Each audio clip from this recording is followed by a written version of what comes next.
자, 오늘 저희 수업은 이제 세 번째 시간입니다. 자, 오늘 우리 이제 이야기할 거는 드디어 우리가 지난 시간에는 구약 시대의 어떤 화폐 단위에 대해서 이야기를 했어요. 이번 주 오늘부터 이제 신약 시대로 들어가는데 신약 시대는 아직은 못 들어가요. 아직은 못 들어가. 왜? 지난 시간에 잠깐 얘기했죠. 구약이 있으면 신약이 있고 우리가 살짝 좀 등한시하는 시대, 신구약 중간 시대가 있어요. 요 신구약 중간 시대를 안 하면 사실은 솔직히 신약을 이해하기가 좀 힘들어요. 예를 들어서 이제 우리가 이 이야기를 할 건데 제가 어렸을 때 그런 얘기를 했어요. 저희 엄마한테. 엄마, 헤롯은 공부를 좀 못하는 애인가 봐. 그래서 어머 왜? 그러더라고요.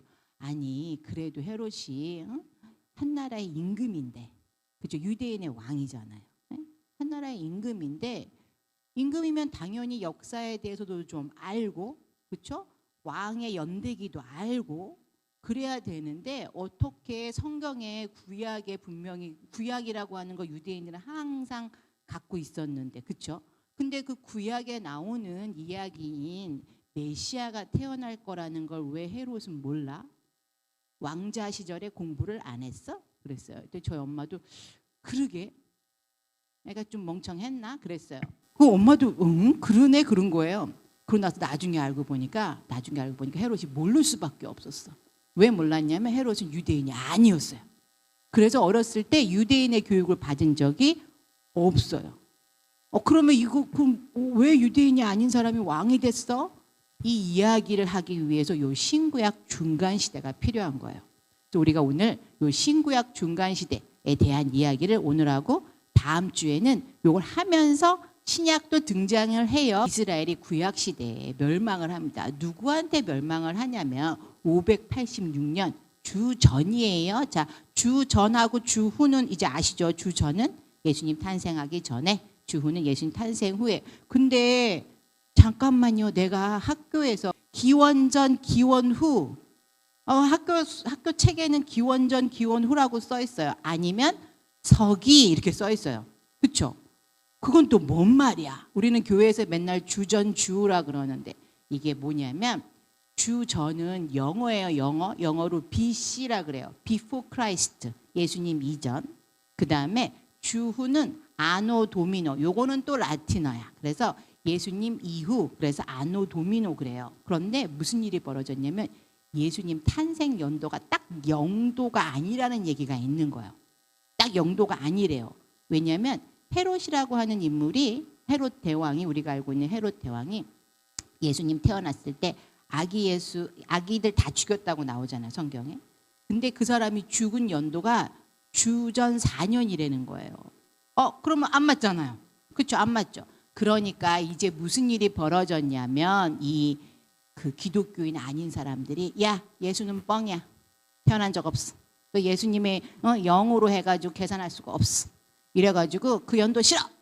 이렇게 얘기가 나온 거예요. 그런데 사실은 예수님 태어나지 않았다 얘기는 그거는 말이 안 돼요. 왜냐하면 이런 자료들이 예수님의 그 성경 안에, 신약 성경 안에 나오는 모든 것들이, 이제 우리가 이런 이야기들을 이제 수업 시간에 할 건데 이 이야기들을 보고 있으면 역사를 모르면, 그 당시의 상황을 모르면 이 이야기를 절대 쓸 수가 없는 이야기들이 등장을 해요. 그렇기 때문에 이것이 역사적 사실이 아닌 상태에서 써진 거다.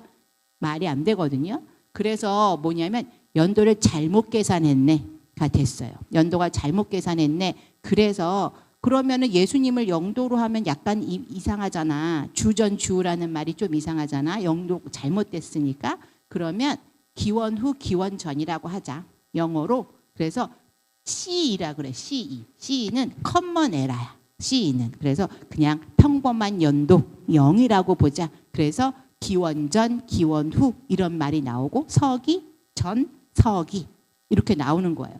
그렇다고서 옛날 그 좀 계산 잘못했다 그래가지고 지금까지 막 2000년 동안 써왔던 숫자를 전부 다 4자 빼가지고 뒤로 돌리려면 얼마나 많은 걸 다 고쳐야 돼요. 그러니까 못 고치니까 그럼 그냥 말만 기원전 기원으로 하자. 그렇지만 우리는 예수님을 기준으로 하기를 원하기 때문에 기독교는 계속 주전주라고 사용을 하는 겁니다. 자, 이제 주전 586년에 어느 나라가 이스라엘을 멸망시켰냐면 바벨론이라는 나라가 이스라엘을 멸망시켰어요.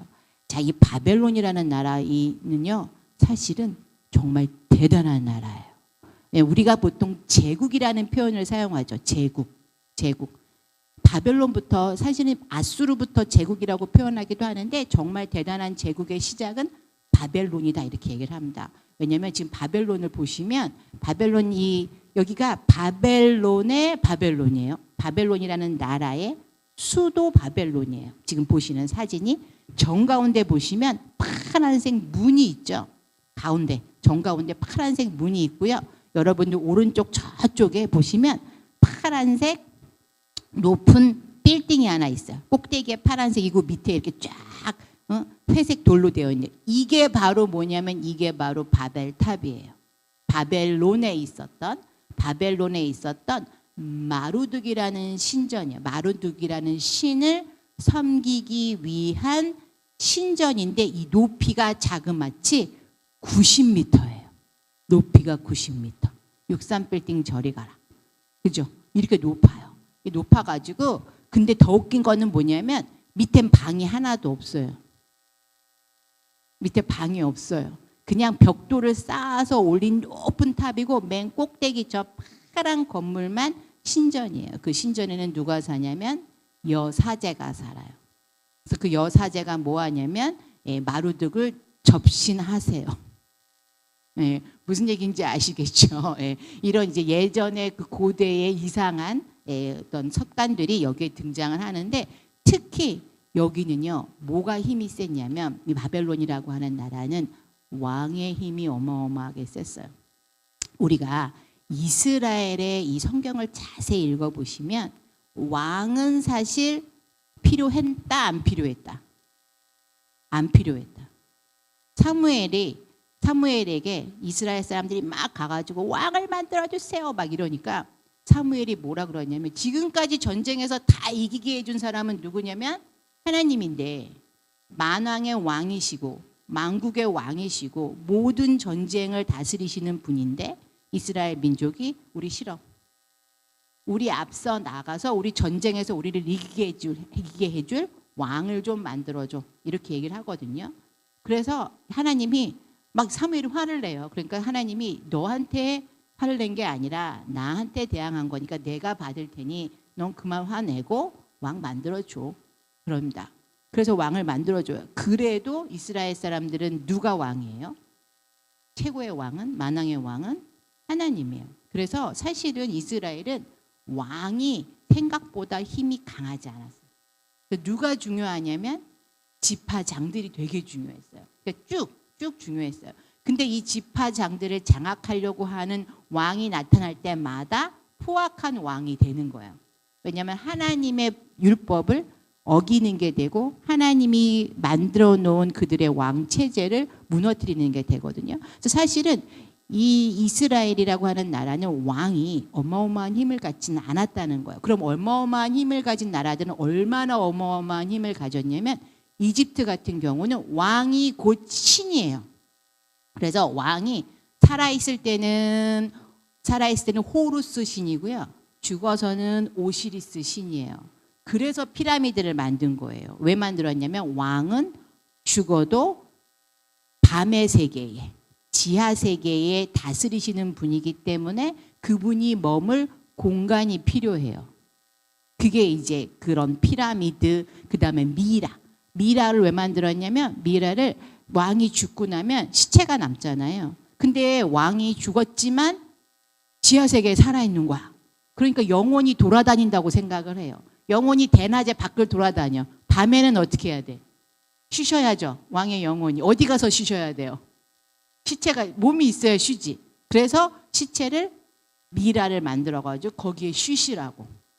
그러니까 이게 뭐냐면 왕의 권한이 어마어마했어요. 자, 그러면 이 메소포타미아 지역, 바벨론이나 우리가 알고 있는 아수르, 이쪽은 왕을 어떻게 생각했냐면, 왕은 신의 대언자다라고 생각을 했어요.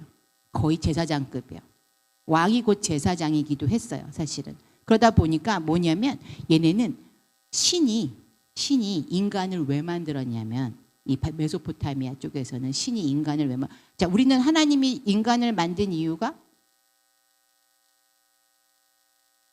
동물들 다 만들고 식물들 다 만들고 그것들을 조금 다스리도록 사람을 만들었다 이렇게 나오죠. 그리고 그걸 보시고 좋았다 이렇게 얘기를 하는데 메소포타미아에서 신이 인간을 왜 만들었냐면 얘네 신화에 쭉 나오는 거예요. 특히 마루드기라고 하는 이 신이 인간을 만들었는데 왜 만들었냐면 이 마루드기 자기 할머니를 죽여요. 약간 여러분들 그리스 로마 신화랑 비슷하다고 생각하시면 돼요. 할머니를 죽이고 대왕이 돼요. 대왕신이 돼요. 대왕신이 되면서 이 할머니 죽이고 그다음에 밑에 신들이 너무 많아. 그러니까 대표 신들이 7명의 대표 신이 있고요. 그다음에 그 밑에 자잘한 쪼무레기 신들이 엄청 많아. 몇백 개의 신들이 있어요. 근데 그 가운데 무슨 일이 벌어지냐면 대빵신이 자기가 됐잖아요. 그러니까 큰 신들은 좋은 거야. 7신들은 너무너무 좋아. 왜? 우리 출신에서 대빵신이 나왔으니까 같이 막 신나게 놀아요. 근데 이렇게 보니까 쪼무레기 신들이 나도 신인데 왜 나는 큰 신을 위해서 밥 해주고 빨래 해주고 옷 만들어줘야 되지? 억울한 거야. 그래가지고 쪼무레기 신들이 큰 신들 특히 마로독한테 가서 막 따져요.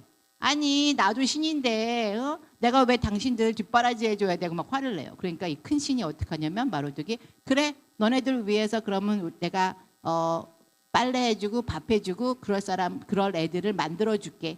그게 인간이에요. 그래서 뭐예요?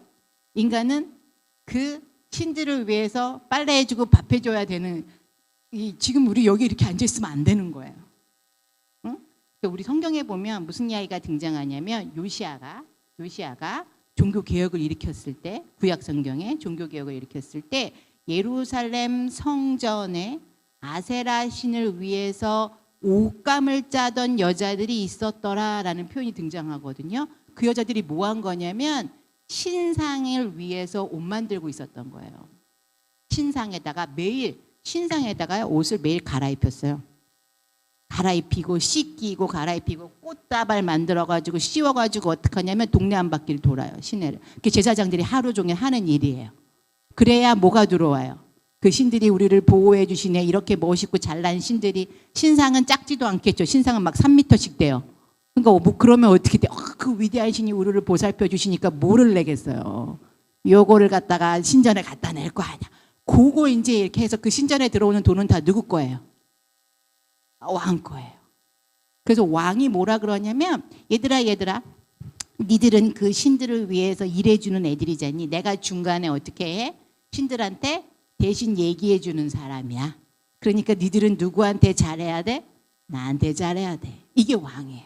그러다 보니까 저렇게 거대한 신전에 막 궁궐도 어마어마하게 짓고 막 이랬어요. 바벨론은 굉장한 부자였어요.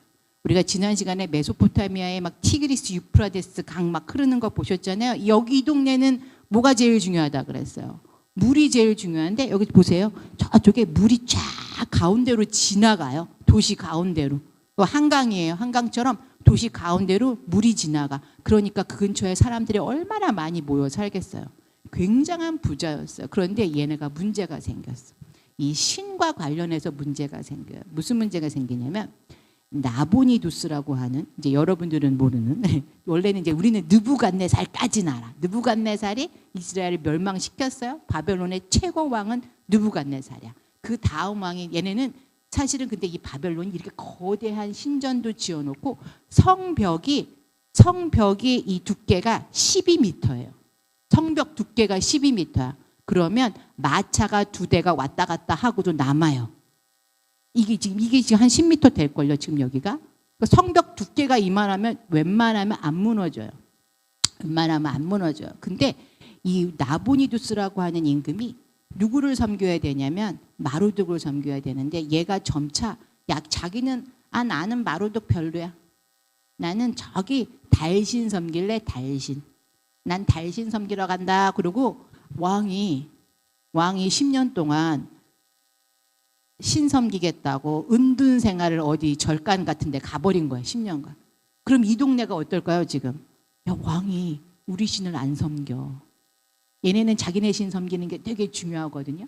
안 섬겨 막 이러니까 그때 누가 등장하냐면 페르시아. 성경에는 바사라고 나온 나라예요. 바사. 성경에 이제 아마 그 성경을 한자로 번역하다 보니까 바사라고 했는데 페르시아, 지금의 이란입니다. 이란. 이 동네에 누가 있냐면 우리가 아는 사람 바로 고레스. 어디 나오죠? 에스라, 느헤미야에 나오는 고레스의 궁이에요. 멋있죠. 아, 얘네 진짜 잘 살았어요. 고레스, 이 페르시아는 황금의 나라예요. 황금의 나라. 네, 그래서 얘가 고레스라는 임금이 여기 있었는데 얘가 어떻게 하냐면 얘는 바벨론에 가가지고 얘들아 너네 왕이 너네 신을 버리고 어디 떠났니? 그러면 내가 니네 신 섬겨줄게.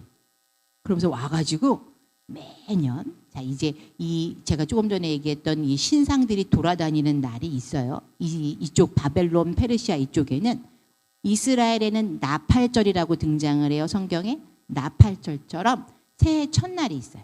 새해 첫날 어떻게 하냐면 신상들이 전부 다 밖으로 나와요. 옷을 싹 새로 입혀가지고 제사장들이 어깨에 매요. 그리고 시내를 쫙 돌아. 그러면서 임금이 그 맨 앞에 서 있어. 그러면서 한 바퀴 뺑 돌아. 이게 새해 첫날 하는 일이에요. 한 바퀴 뺑 돌아. 그리고 나서 아까 봤던 높은 탑 앞에 딱 서가지고 뭐라 그러냐면 자, 이 신화를 쫙 읽어줘요. 읽어주면서 뭐라 그러냐면 자, 조물의 귀신들을 위해서 만들어진 너네 인간들아, 나를 통해야지만 신과 통하니 나를 섬겨라 이러면서 이거 읽어줘요. 그거를 매년 새해 첫날 해야 되는데 임금이 10년 동안 딴 데 가 있어. 그러니까 사람들이 불만이 자꾸만 많아지는 거예요. 뭐 나라가 잘못되면 전부 다 임금 탓같대. 그죠? 이게 막 불만이 막 이만큼 올라갔는데 그때 바로 고레스가 나타나가지고 내가 너네 섬겨줄게 막 이래주니까 어때요? 사람들이 아, 안 되겠다. 우리 임금을 죽여버려야지. 그래서 어떻게 되냐면 페르시아한테 나라를 넘겨줘요. 그리고 페르시아한테 나라를 넘겨주면서 요때 자, 바벨론의 포로로 끌려가 있던 사람들이 누구였죠? 유대인들, 유다 사람들. 북왕국 이스라엘 멸망, 남왕국 유다 사람들이 여기 끌려가 있었단 말이야. 여기 끌려가 있는데 야, 이거 저기 바벨론 애들보다 이 페르시아 애들 얘네들이 우리를 더 잘 도와줄 것 같아. 그래가지고 어떻게 하냐면 야, 내가 얘네들 잘 도와줄게. 너네들을 갖다가 도와줄게 그러면서 어떻게 하냐면 이 얘네들 편을 들어주면서 사실은 이 12m 두께의 성벽을 전쟁할 때 뚫을 수 없거든요. 못 뚫겠죠. 몰래 밤에 문을 열어줬대요. 대신 약속을 해줬어요. 무슨 약속을 해줬을까요? 너네 나라에 돌아가게 해줄게. 그 약속을 받아낸 거야. 자, 성경하고 맥락이 다 역사적인 게 이렇게 다 고증이 돼요. 성경에서 이스라엘 사람들이 돌아가죠. 자, 이렇게 되면서 그러면 이 동안에 자, 그러면 바벨론 포로기에 이스라엘 사람들이 도대체 뭘 하고 살았을까? 이 사람들이 문제가 생겼어요. 자, 포로기 동안에 바벨론 포로기 동안에 유대인들이 여기 사는데 이제부터는 이 사람들을 유다 사람들 출신이라 그래서 유대인이라고 불렀어요. 근데 여기 사는데 얘네들이 문제가 생겼어. 우리가 첫째 시간에 잠깐 제가 얘기했는데 얘네가요 돈이 없어요. 근데 사실은 돈은 있어요. 유대인들은 돈은 있어요. 그런데 뭐가 없어요? 땅이 없어요. 자, 이쪽 동네 사람들은 유대인들 성경의 나라 이스라엘의 가장 기초는 뭐라고 말씀드렸냐면 땅이라 그래서 땅을 사고 파는 게 얘네 일이에요. 우리만큼 땅 좋아하는 나라라고 말씀드렸어요. 정말 땅 좋아해요. 사람 사는 데 다 똑같아요. 우리보다 돈 더 좋아한다고 말씀드렸어요. 워낙 얼마나 돈을 좋아하면 자, 얘네가요 이스라엘 땅에 있을 때는 전부 다 성경에 보니까 귀족이나 임금들이 바벨론으로 끌려갔다 그랬어요. 그러다 보니까 갈 때 얘네들이 원래는 이스라엘 땅에 땅을 다 갖고 갖고 있었어. 근데 떠나고 나니까 이 땅을 누가 경작을 하냐면 소작민들이었던 친구들이 그 땅을 차지해요. 그리고 경작을 해요. 그리고 이스라엘 유다 사람들은 끌려갔어요. 끌려가서 바벨론에 살려고 딱 보니까 땅이 없어. 농사를 못 지어. 그럼 뭘 하지? 뭘 먹고 살지? 근데 다행히도요. 바벨론이 어떤 정책을 했냐면 귀족들을 데려다가 얘네들을 막 그냥 노예로 쓰거나 막 굴리면 얘네가 반란을 일으킬 거라고 생각을 했어요. 똑똑한 애들이니까. 그래도 많이 배운 애들이니까. 그래서 어떻게 했냐면 곡물을 줬어요. 먹고 살 만큼 곡물을 준 거야. 곡물도 주고 기름도 주고. 그래서 사실은 그 이스라엘 유다 왕 중에 여호야김이 저기서 잘 먹고 잘 살았어요. 잘 살았어요. 그 기록에 의하면 여호야김 말고 여호야김의 아들들도 뭐 기름을 몇 리터를 받았네, 곡물을 얼마를 줬네, 이 기록이 다 남아 있어요. 성경 진짜예요. 여기 성경에만 나오는 게 아니라 여기에 바벨론의 기록에 다 나와요. 이 사람들이 여기 있었다라는 사실이. 그러면서 얘네들이 이거를 받아가지고 넉넉하게 받았어요. 생각보다 넉넉하게 받으니까 요걸 가지고 똑똑한 애들이니까. 자, 유대인들이 지금까지 이스라엘에 놀라지 마세요. 이스라엘이 노벨상을 제일 많이 탄 나라라고 말씀드렸어요. 1948년 독립한 이후에 노벨상을 제일 많이 탄 나라예요. 그 정도로 애들이 똑똑해요. 실제로 똑똑합니다. 그래서 얘네들이 남은 돈을 갖다가 어떻게 하냐면 남은 곡물을 파는 거야. 팔아. 그래가지고 뭐가 되냐면 은행이나 상인이 돼요. 전에는 상인이 아니었다 그랬어요. 유대인들은 물물 교환을 하던 사람이기 때문에 상인하고는 관련이 없던 사람들인데 이제부터 여기서는 먹고 살려니까 상인이 되는 거야. 그래서 은행가가 된 이야기가 위에, 이거는 이집트에서 발견된 파피루스 문서인데요. 여기에 유대인들이, 이제부터는 유다가 아니라 유대인들이, 유다 출신 사람들이 우리 돈을 거래를 했다라고 하는 기록이 발견되고요.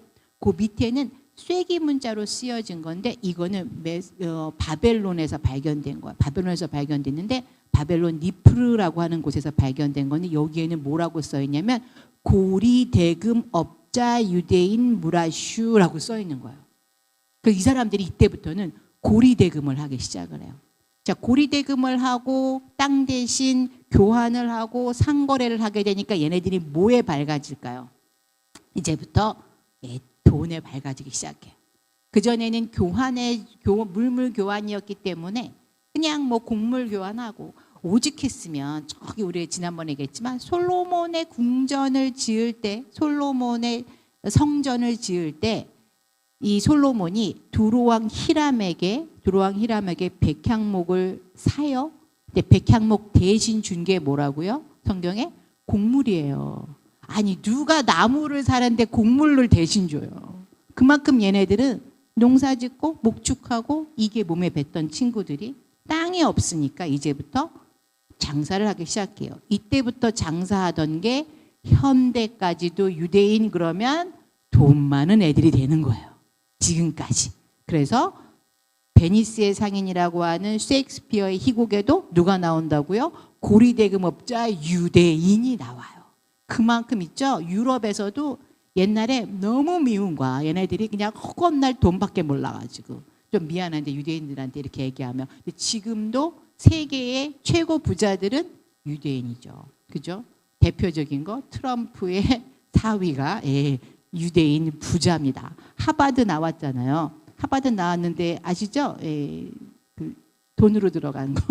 공부 잘해서 들어간 게 아니라 부인은 공부 잘했고, 부인은 공부 잘했고 트럼프의 딸은 공부를 잘했는데 남편은 뭐 하버드에 기부금 내고 들어갔다. 이렇게 뭐 이미 다 알고 있는 사실이니까 욕하는 게 아니라 그 정도로 유대인들의 부자가 되기 시작하고 돈에 관련된 내용을 바로 여기서부터 시작됐다라는 거예요. 자, 그러면 다음 그림 넘겨주시면 유대인들이 이제 돌아가기 시작합니다. 어떻게 돌아가냐면 이스라엘 땅으로 이렇게 돈을 모은 사람들이, 돈이 그래서요 어마어마하게 많았던 걸로 알려져 있어요. 이때부터 돈을 그렇게 모은 사람들이 어디로 돌아갈까요?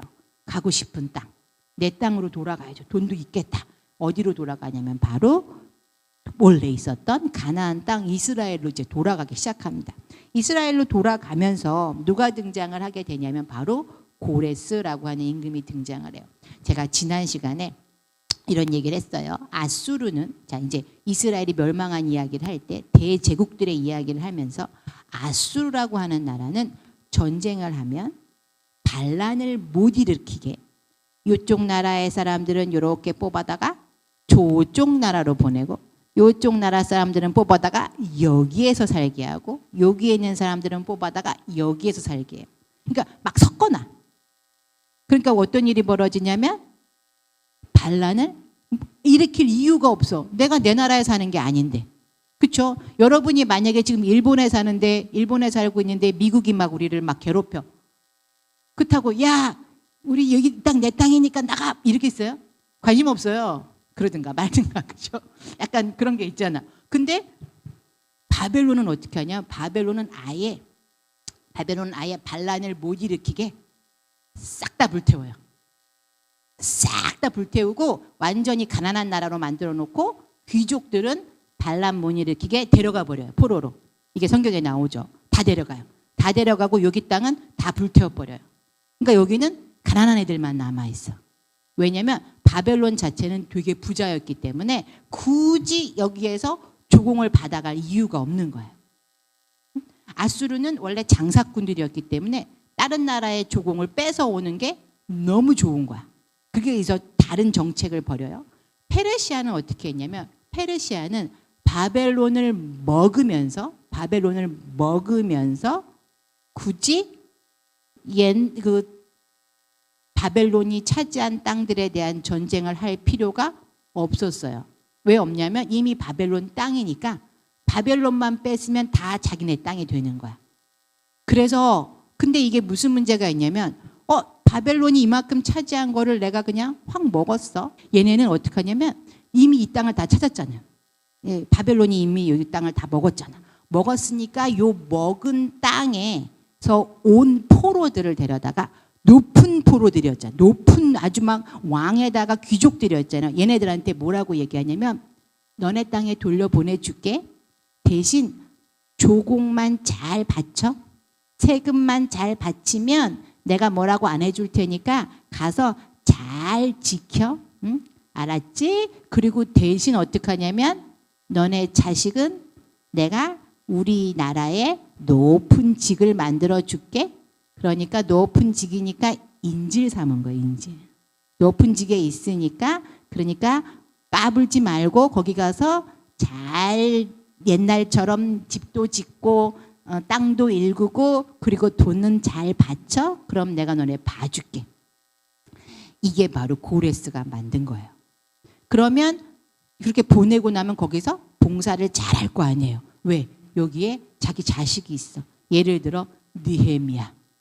자, 느헤미야 같은 경우에요. 이스라엘에 가서 다시 성전을 짓는 거에 참여를 하긴 했지만 원래 느헤미야의 직업이 뭔지 아세요? 성경에 보면 느헤미야의 직업은 술 맡은 관원장이에요. 자, 술을 아무나 맡을까요? 임금의 술을요. 여러분이 술 맡은 관원장, 떡 맡은 관원장 성경에 나오죠. 신하가 아니에요. 그 사람들은 되게 높은 직이에요.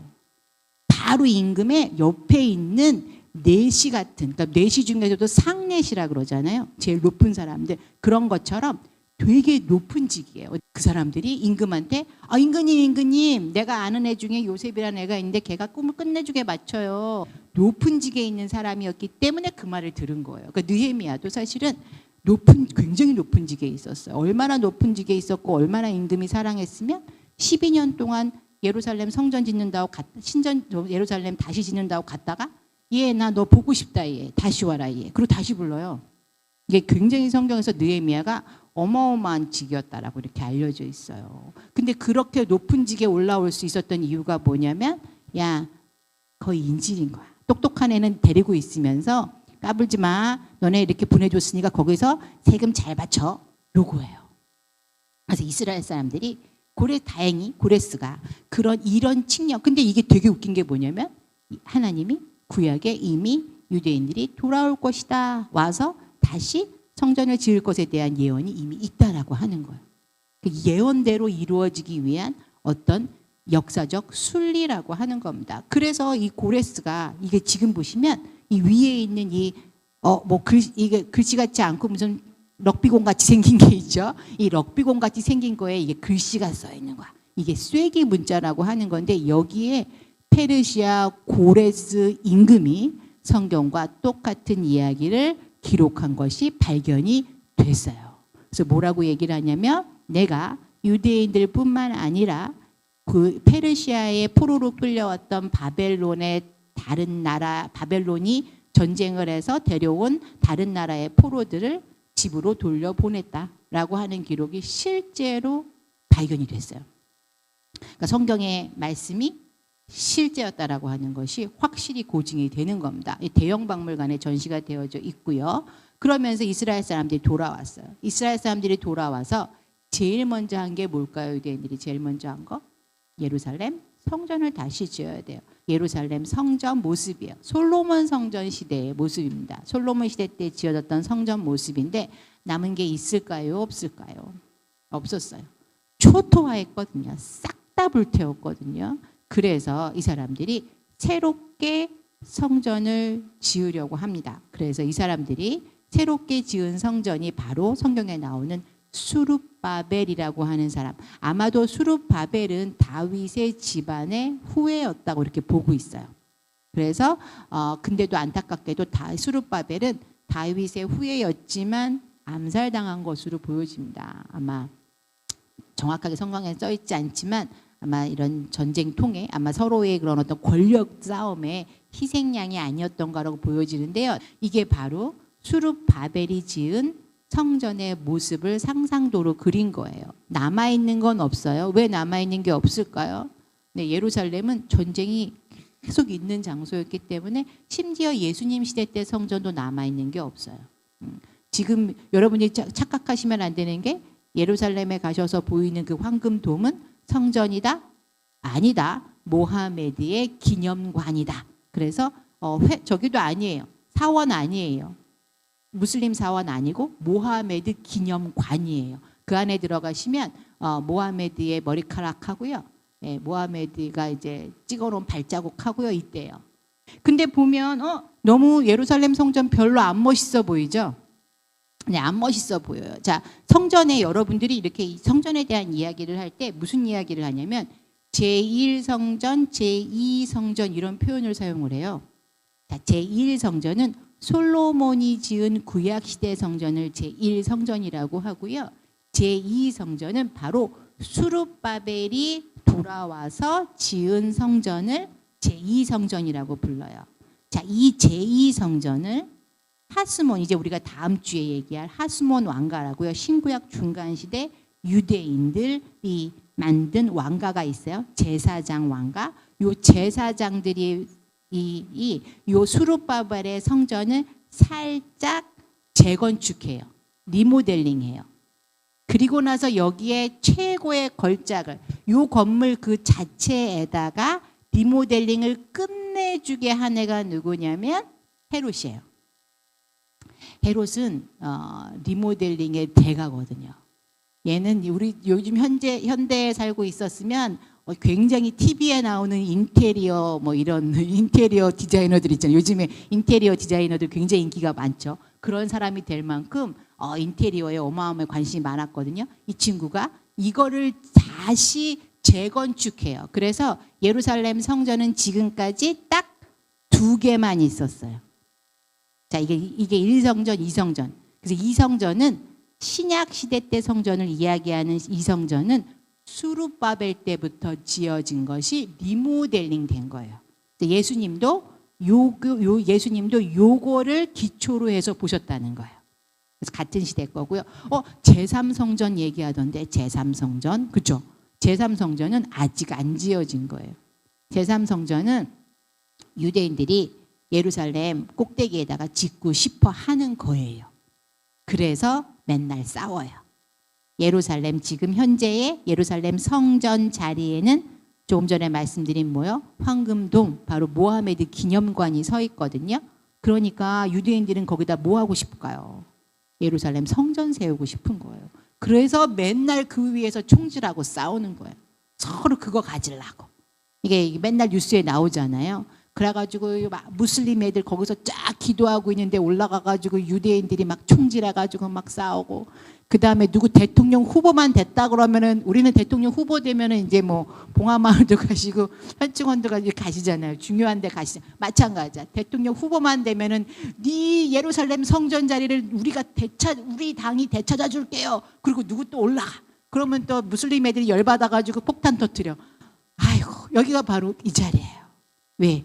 예루살렘 성전이 아니고 이제 무슬림의 기념관이 있다 보니까 서로 싸우는 겁니다. 어떻게 해서든지 이 자리를 차지하려고. 그래서 솔로몬 시대 때의 구약 시대 성전 자리도 신약 시대의 성전 자리도 하나도 남아 있는 건 현재 없어요. 근데 1세기에 우리가 다음에 이제 헤롯 얘기하면서 보여드릴 건데, 1세기에 예수님이 아마 밟으셨을 것으로 보여지는 계단이라든가 통과했을 거로 보여지는 이 통로라든가 이런 흔적들은 아직까지 조금씩 남아 있어요. 그래서 그런 것들도 이제 그림을 보여드릴 거예요. 어쨌든 여기에 성전을 지었습니다. 그러면 성전에 도대체 지을 때 돈이 많이 들었겠죠. 돈이 많이 들어갑니다. 드디어 이제 동전이 드디어 나왔어. 자, 이제부터는 이 유대인들이 바벨론의 포로로 끌려가서 보니까, 그전에는 이스라엘 유대인들은 뭘 사용했다고 말씀드렸냐면 은으로 계산했어요 라고 말씀드렸어요. 은은 세겔로, 무게로 계산했어요 얘기했어요. 은 세겔을 무게로 계산했어요. 그런데 얘네가 바벨론에 가서 보니까 돈을 더 이상 무게로 안 재네. 그때 리디아라고 하는 나라에서 뭘 만드냐면, 리디아는 터키 쪽에 있는 나라입니다. 소아시아 쪽에. 이 나라가 뭘 만들었냐면 동전이라는 걸 만든 거예요. 그 당시만 해도 통일이 안 됐다고 말씀드렸어요. 무게로 재다 보니까 저울추를 살짝 여기다가 이제 11.5g인데 사실 돌을 갖다가 13g짜리로 이렇게 만들어 놓고는 올려놓고, 야, 은 내놔. 더 내놔야지. 이거 지금 이거 1세겔 안 되잖아. 이래가지고 조금씩 더 받아내. 그렇게 해가지고 누가 상인들이 자꾸만 여기다가 인마이 포켓하고 뭐 이러니까, 통일을 해야겠구나. 그래서 만들어진 게 뭐예요? 동전이에요. 근데 아직까지도 동전에 어떻게 하냐면 숫자가 안 써 있어요. 숫자가 안 써 있어요. 그렇죠? 숫자 전혀 없죠. 사람 모양, 얼굴 하나만 있어요. 자, 저 사람은 누굴까요? 페르시아 황제입니다. 페르시아의 왕의 모습이 한쪽 면에 찍혀 있고요. 반대쪽 면에는 아무것도 안 찍혀 있어요. 이게 바로 여러분들이 성경에서 보고 있는 다릭이라고 하는 동전입니다. 다릭은 8.4g의 금화예요. 자, 은의 20배 가격을 가지고 있고요. 자, 이때 이 동전을 가지고, 다릭을 가지고 만든 게 뭐냐면, 에스라서 2장 69절에 힘 잘하는 대로 공사하는 금고에 드리니 금이 6만 1,000 다릭이요. 자, 1다릭이 8.4g이니까 계산 알아서 해보세요. 그렇죠? 어마어마한 금이 들어갔다는 거예요. 은이 5,000만에요. 만에는 이 달란트랑 비슷하게, 우리가 지난 시간에 달란트에 대해서 얘기했죠. 무게. 근데 만에는 570g 정도가 1만에예요. 그러니까 뭐 여러분들한테 얼마큼 들었어요 이런 거 필요 없고요. 그냥 딱 봐도 그죠? 어마어마한 돈을 들여서 성전을 재건축했다라고 하는 걸 알 수가 있습니다. 다릭이라고 하는 동전이 많이 사용이 되는데 반해서 다릭은 페르시아 임금을 위한 동전이에요. 자, 이 얘기는 뭘까요? 자, 동전에 얼굴이 새겨져 있어요 라고 제가 얘기를 했어요. 그러면 이 동전의 주인은 누구일까요? 이 얼굴이 주인입니다. 그래서 이 동전에 자신의 얼굴을 새기는 이유가 뭐냐면, 왕의 얼굴을 새기는 이유가, 이 동전은 결국은 내 얼굴이 있으니까 나한테 와야 되는 거예요. 그렇죠? 그 굉장히 뭐라고 해야 되냐면 자기들만의 그런 어떤 세계라고 보시면 돼요. 그 이런 임금들만의 세계. 그래서 이스라엘은 그런데, 유대인들은 그래도 너무 이거 좀 우리 뭐 이렇게 금으로 이 얼굴을 이렇게 하는 거 말고 우리만의 동전을 좀 만들면 안 될까요? 여기 이스라엘 사람들끼리 이 땅에 살면서 우리끼리 좀 쓰면 안 될까요? 라고 물어봤더니 페르시아가 허락을 해줘요. 니네들끼리 쓸 수 있는 동전을 만들어도 돼. 대신 금으로는 안 돼. 금으로는 안 되고 은으로는 돼.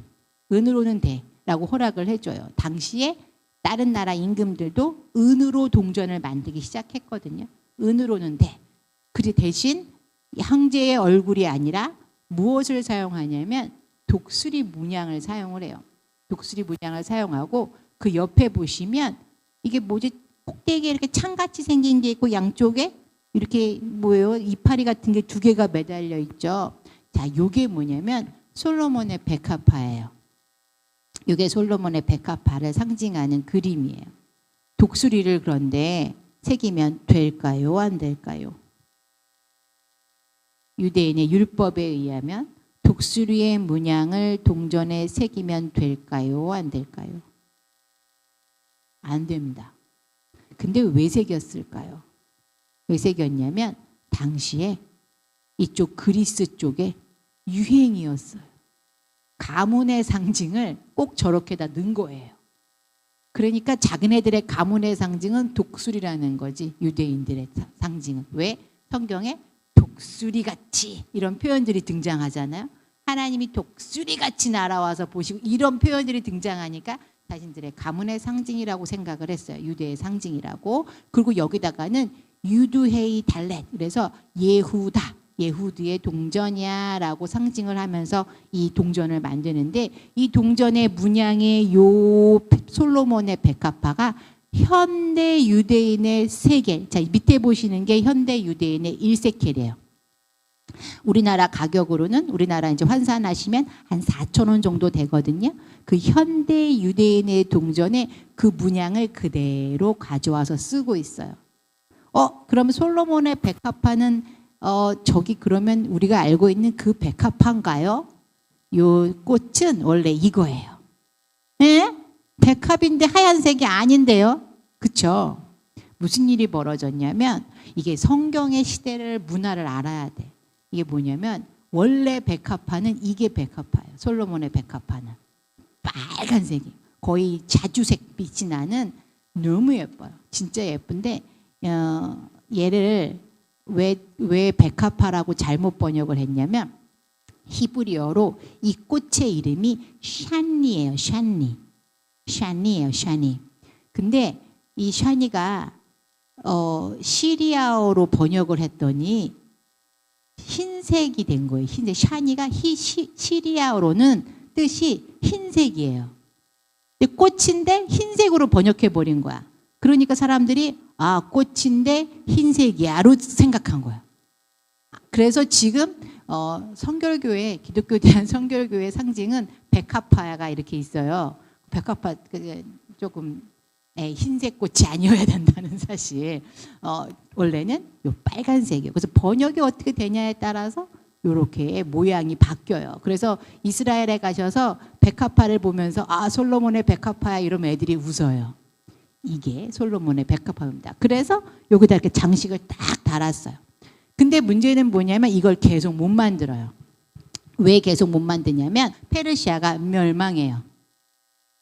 페르시아가 멸망하면서 유대 자치 통치하면서 유대가 자치적으로 동전을 만드는 걸 못 만들게 돼요.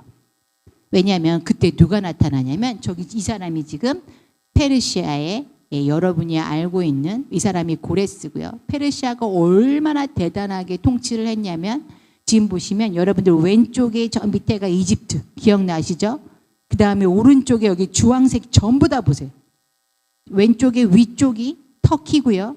가운데가 레바논, 시리아, 이스라엘이 있는 땅이고요. 오른쪽에 저기 넓은 저 주황색이 전부 다 이라크, 이란, 거의 인도까지.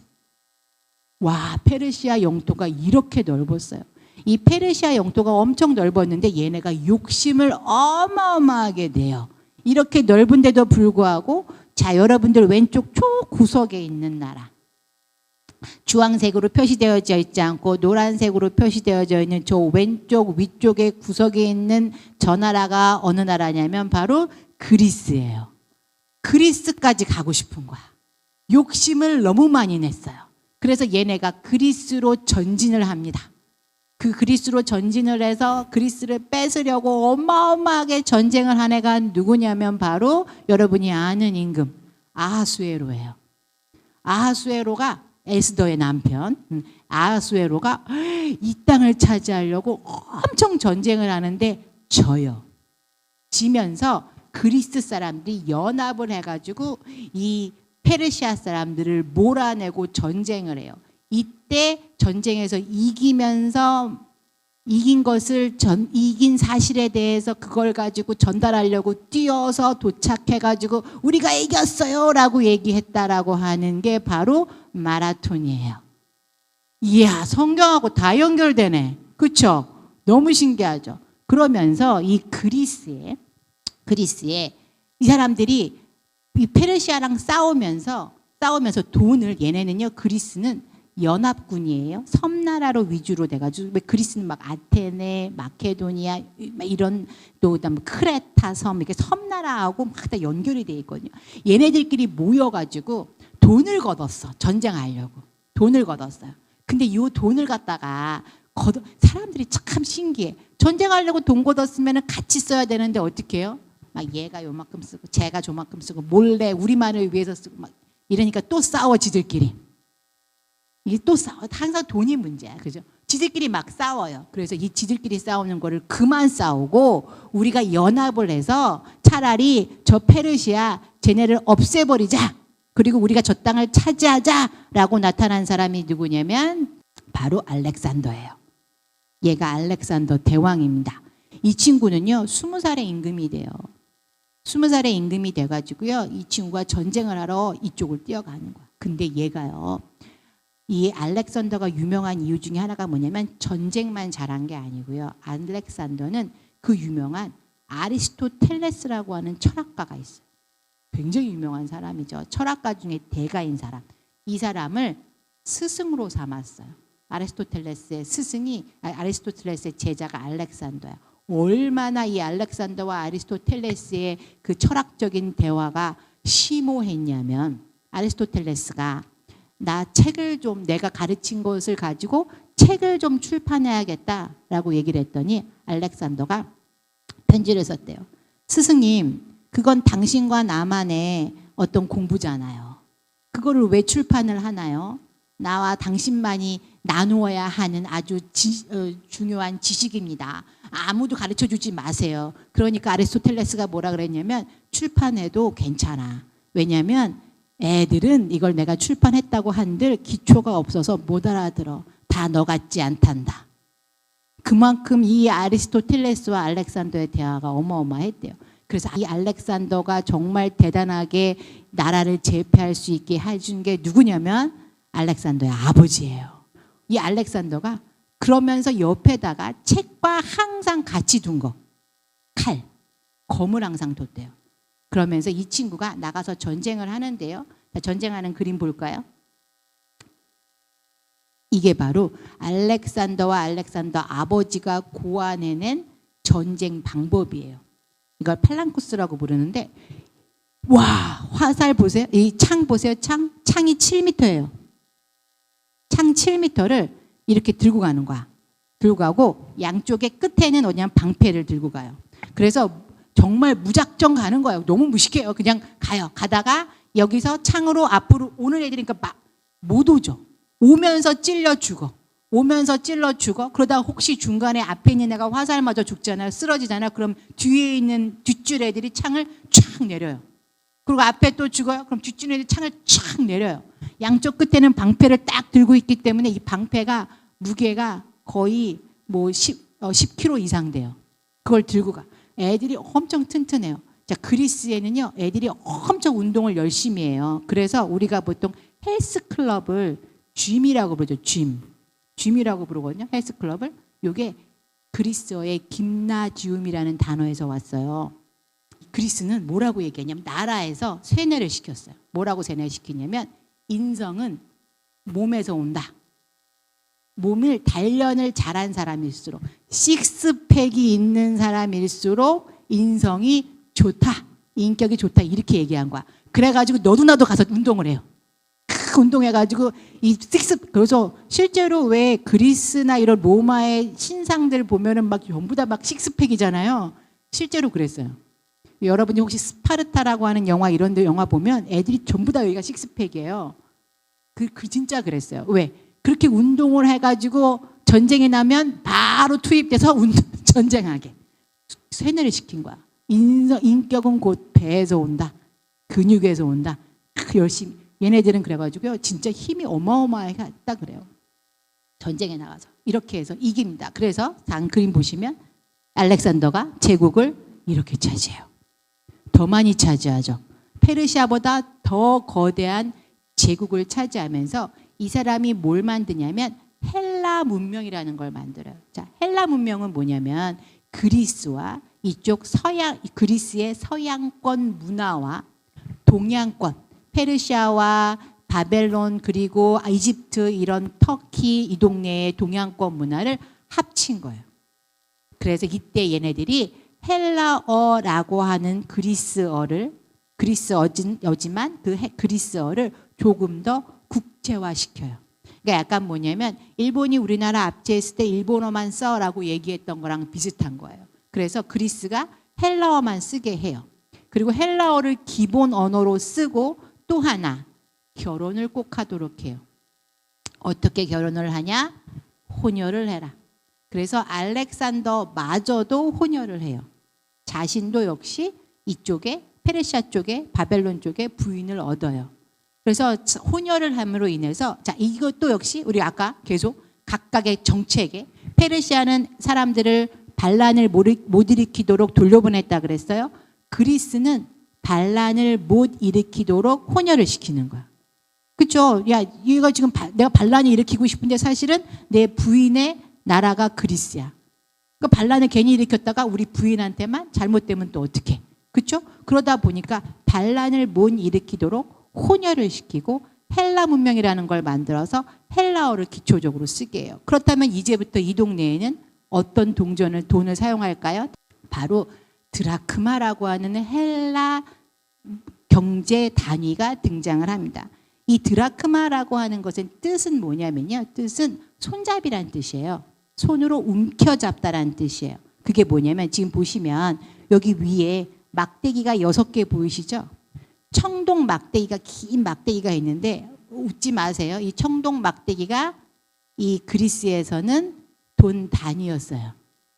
저 청동 막대기 1개 주면 제가 오볼로이라고 부르는 건데 저 청동 막대기 1개 주면 그러면 빵 1개 주고 자 이스라엘은 은 조각을 주면 빵 주고 얘네는 이 청동 막대기 긴 걸로 땅도 사고 저 청동 막대기를 그래서 집마다 통이 있어요. 통이 이렇게 꽂혀 있어요. 그래서 이거를 6개를 움켜쥐면 은 동전 1개가 되는 거예요. 그게 바로 드라크마예요. 그래서 움켜잡다, 손으로 잡다라는 뜻을 가진 게 드라크마예요. 청동 막대기 6개는 이 드라크마 하나. 자, 이 드라크마 하나가 바로 우리가 알고 있는 성경에서 계속 강조하죠. 하루 품삯이었다. 지금 우리나라 돈으로 계산했을 때 보통 8만 원에서 10만 원 정도로 보자라고 봤을 때 이게 바로 1드라크마가 이 당시에 사용됐던 거고요. 지금 보시면 제가 아까 얘기했죠. 각 민족 혹은 각 지파를 상징하는 가문을 상징하는 것을 동전에 넣었다라고 얘기를 했어요. 자, 오른쪽에 보시면 올빼미가 있죠. 올빼미가 있죠. 이게 아테네 동전이에요. 아테네 가문은 올빼미를 넣고요. 고린도 가문은 말 모양의 그림을 넣었어요. 그런데 왼쪽에 보니까 얼굴이 있어요. 얼굴이 있어요. 근데 이 얼굴은 딱 봐도 벌써 남자예요, 여자예요? 여자예요. 아테네 여신입니다. 자, 그리스는요. 그리스는 조금 왕의 얼굴보다는 신의 얼굴을 처음 집어넣었어요. 동전에다가. 그러다가 알렉산더가 이쪽 동네 터키라든가 이쪽 페르시아 동네를 장악하면서 신 얼굴 말고 내 얼굴을 넣어야겠구나. 왕의 얼굴을 넣으면 더 좋은 거구나. 그러면 이게 내 거가 되는구나. 신의 얼굴을 넣었을 때는 신 거가 되지만 왕의 얼굴, 내 얼굴을 넣으면 내 거가 되는구나. 그래서 지금 이 얼굴은요, 왼쪽에 여러분이 보시는 왼쪽에 있는 얼굴이 바로 알렉산더가 헤라클레스, 그 로마 신화에 등장하는 헤라클레스가 썼다라고 하는 사자 가죽을 머리에 쓰고 있는 거예요. 반대편에는 여신이 앉아 계세요. 평화의 여신이. 그 다음 그림을 보시면 알렉산더의 얼굴은 계속 강조됩니다. 다음 그림 보여주세요. 역시 임금이지만 이후의 임금이에요. 알렉산더 이후의 임금이지만 여전히 알렉산더의 얼굴을 강조하는데요. 재밌는 건 알렉산더가 곧 뭐예요? 이쪽 동네는 왕이 곧 신이 돼버려요. 그래서 헤라클레스의 가죽을 쓰기도 했지만 이 왕은, 밑에 있는 왕은 자세히 보시면 여기에 뿔이 달려 있어요. 뿔이 달려 있다라는 건 뭐예요? 신이란 뜻이에요.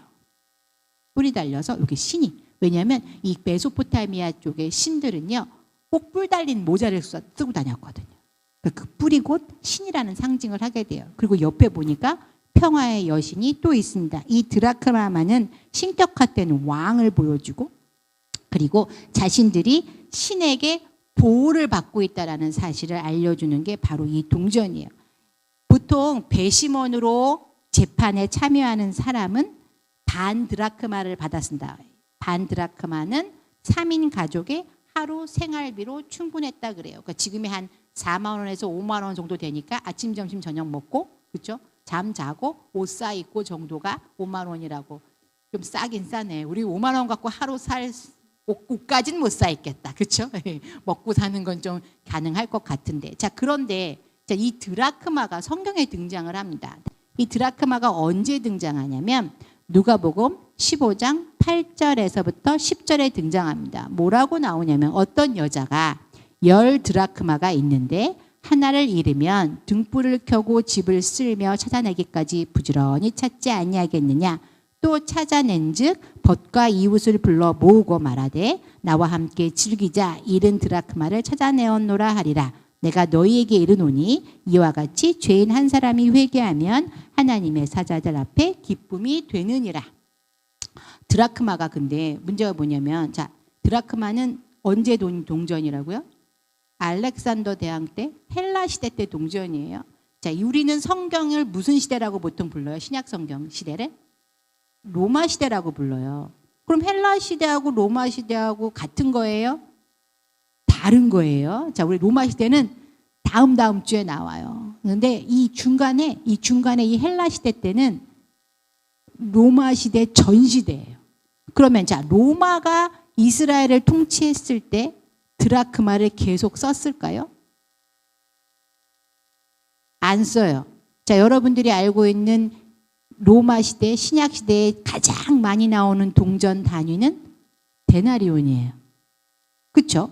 자, 데나리온은 로마가 똑같이 사용한 은동전이에요.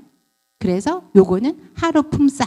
자, 요거는 똑같은 단위라고 보시면 되는데 드라크마는 헬라 시대 때의 동전이기 때문에 신약 시대에는 예수님이 계셨을 때에는 더 이상 동전으로는 사용이 안 됐어요. 그 드라크마 가지고는 빵을 못 사 먹었어요. 왜? 로마 황제의 얼굴이 아니라 알렉산더 대왕, 헬라의 왕의 얼굴이 찍혀 있어요. 그거 갖고 빵 못 사 먹어요. 통치하는 사람이 달라졌기 때문에. 그러니까 무슨 얘기냐면 여러분들이 지금 조선시대 엽전 들고 다니면서 빵 사시려면 사시겠어요? 못 사요. 아, 물론 이제 그게 유물이 돼가지고 좋긴 하지만 더 비싸질 수도 있지만 못 삽니다. 그런데 드라크마는 은으로 만들었어요. 은으로 만들었다라고 하는 건 꽤 값어치가 있다는 건데 이 동전을 그냥 버릴 수 있을까요? 안 되죠. 요걸 가지고 그래서 무슨 일이 벌어지냐면 신약 시대 때부터 무슨 일이 벌어지냐면 지참금으로 사용을 하기 시작합니다. 남자가 여자에게 결혼을 하기 위해서는 지참금을 주게 돼 있어요. 이 지참금이 10개의 드라크마를 선물하는 거였어요. 신약시대 때. 그러면 그 선물을 받아서 뭐를 했냐면 예쁘죠. 지금 현대 여러분들이 보시는 왼쪽에 구석에 있는 여인은 로마 시대의 여인을 재현한 그림이고요. 나머지 세 그림은 지금 현대 아랍인들의 결혼식 장면이에요. 그리고 이쪽 오른쪽에 꼭대기 있는 여자는 유대인이네. 이 결혼식 장면인데 이 결혼식 장면에 자세히 보면 앞에 뭐가 있나요? 동그라미로 뭐가 매달려 있잖아요. 이게 지금 현대 아랍인들 혹은 베두인들의 전통에 지금도 남아 있어요. 결혼식 때 앞에다가 저렇게 동글동글하미한 동전같이 생긴 장식품을 달고 있어요. 이게 뭐냐면 신약 시대 때 실제로 결혼식 때 남자가 신랑이 신부에게 지참금으로 은 드라크마 10개를 줍니다. 그러니까 한 100만 원 정도의 가격을 주는 거예요. 우리의 마치 반지 주듯이 주는 겁니다. 예물을 줘요. 그러면 여인은 그거를 엮어요. 엮어서 머리 장식으로 쓴 거예요. 그래서 결혼식 때는 머리 장식으로 쓰고요. 혹 남자가 일찍 죽었거나 해서 돈이 더 이상 없으면 그걸 10개를 가지고 뭐랄까요? 나의 기본 자금으로 쓸 수가 있는 거예요. 우리의 그런 예물 받은 거랑 비슷하다고 보시면 돼요. 근데 여자가 10개를 다 이렇게 하고 잔치에 참석을 해야 돼요. 근데 9개 하나 잃어버렸어. 그럼 9개만 달고 잔치에 이렇게 참석하면 사람들이 뭐라 그럴까요? 어머, 쟤는 10개 못 받았어. 뭐가 부족하니? 그쵸? 웅성웅성합니다. 그래서 여인은 어떨까요? 한 개 잃어버린 걸 찾았을 때 나의 수치가 사라졌고 또 내가 나중에 이 10개를 꽉 채워서 기본 자금으로도 사용할 수 있고 얼마나 기뻤으면 잔치를 벌일까요? 이렇게 한 예수님께서 말씀하시는 것은 그겁니다. 한 사람이 회개하면 하나님이 얼마나 기쁘겠느냐. 하나님이 10개 중에 하나 잃어버렸을 때 잔치에 참석하실 수 없었을 거예요.